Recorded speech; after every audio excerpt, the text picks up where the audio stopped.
قال الله تعالى في القرآن الكريم بعد أعوذ بالله من الشيطان الرجيم بسم الله الرحمن الرحيم ولكل أمة أجل فإذا جاء أجلهم لا يستأخرون ساعة ولا يستقدمون. Dan bagi setiap umat itu ada masa tempohnya.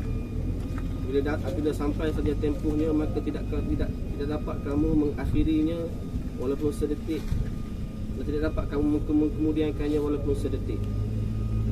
Muslim rahimakumullah, hari ini kita menghadiri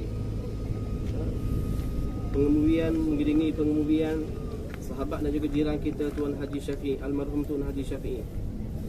Tuan-tuan muslimat, kematian yang ditetapkan oleh Allah Subhanahu Wa Taala ini tidak mengenal kesakitan. Ramai orang yang sihat, sejahtera, tidak sakit tetapi meninggal juga. Kematian ini bukanlah berkait rapat dengan umur dan juga usia. Ramai orang yang muda tetapi dijemput oleh Allah Subhanahu Wa Taala. Kematian juga tidak mengenal siapa kita. Walaupun kita seorang yang besar, seorang pegawai yang tinggi dan sebagainya, kematian tetap juga akan menjumpai kita dan juga kita akan tetap berjumpa dengan kematian. Maka apa yang penting dalam hidup kita ini ialah persoalan dan juga apa yang perlu kita jawab, bagaimana persediaan kita. Sabda Nabi sallallahu alaihi wasallam, "Aktsiru dzikra hadimil ladzat." Perbanyakkanlah kamu ini mengingati perkara yang menghilangkan kelazatan dunia ini, iaitu kematian. Dan persoalan yang kita timbulkan tadi, yang saya timbulkan, ialah persediaan kita. Bagaimana persediaan yang perlu untuk kita siapkan diri kita, bagaimana untuk kita menghadapi kematian. Kerana setiap daripada kita akan berhadapan dengan kematian. Maka persoalan ini sama-sama kita renungkan, sama-sama kita jawab dalam diri kita masing-masing. Maka dalam kehidupan kita ini, bagaimana disebut oleh para ulama, antaranya ialah disebut oleh Abu Hatim, bahawasanya setiap orang ni ada benda yang dia sayang dan juga ada benda yang orang yang sayang pada dia. Setiap orang ni dia ada benda yang dia sayangi dan juga orang yang menyayangi dia.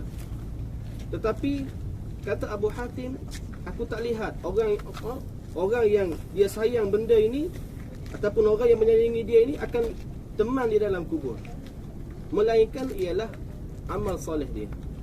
Amal soleh lah benda yang patut kita sayang, yang akan menjadi peneman kita dalam kubur nanti, tuan-tuan. Maka kata Abu Hatim, sebab itulah aku menyibukkan diri aku dengan amal soleh, kerana inilah yang akan menjadi peneman aku di dalam kubur nanti. Maka tuan-tuan dan muslim rahimakumullah, kesempatan yang Allah Ta'ala bagi kepada kita pada hari ini, setiap daripada kalangan manusia kita ini ada buat kesilapan dan juga kesalahan. Tetapi mereka yang beruntung ialah mereka yang mengakhiri hidupnya dengan taubat kepada Allah Subhanahu Wa Taala. Maka sisa-sisa hidup kita yang peluang yang Allah Ta'ala bagi ini, sama-samalah kita sibukkan diri kita dengan melakukan ketaatan dan juga amal kebajikan. Sama-samalah kita ini memohon dan juga meminta ampun, taubat dengan Allah Subhanahu Wa Taala di atas kesalahan kita. Salah kita sebagai seorang suami terhadap isteri kita, salah kita sebagai seorang anak kepada ibu dan bapa kita, salah kita sebagai seorang ayah kepada anak-anak kita, terabai tanggungjawab dan sebagainya. Maka setiap orang ada kesalahan, kesalahan dengan jiran, tetangga, sahabat handai dan sebagainya. Maka mohonlah ampun dan juga taubat kepada Allah Subhanahu Wa Taala. Dan saya bersaksi kerana Allah Subhanahu Wa Taala, dengan nama Allah Taala, saya bersaksi bahawasanya, dan kita semua bersaksi bahawasanya, almarhum Tuan Haji Syafi'i adalah seorang yang individu yang sangat baik, seorang yang melazimi surau, seorang yang hatinya itu qalbun mu'allaqun bil masajid, seorang yang hatinya itu terlekat ataupun berada di masjid. Dan mudah-mudahan Allah Ta'ala ampunkan dosa dia, Allah Ta'ala menerima taubatnya insya-Allah, dan mudah-mudahan Allah Ta'ala menggolongkan beliau di kalangan kekasihnya, dan mudah-mudahan Allah Ta'ala meletakkan beliau dalam syurganya insya-Allah. Dan sama-samalah kita doakan kepada beliau, mudah-mudahan Allah Ta'ala merahmati dan Allah Ta'ala letakkan juga kita bersama ataupun mengikuti jejak langkahnya istiqamah dalam melakukan amal kebajikan dan ketaatan kepada Allah Subhanahu wa taala. A'udzubillahi minasyaitonirrajim. Bismillahirrahmanirrahim. Alhamdulillahirabbil alamin wassalatu wassalamu ala asyrafil anbiya'i wal mursalin wa ala alihi wa sahbihi ajma'in.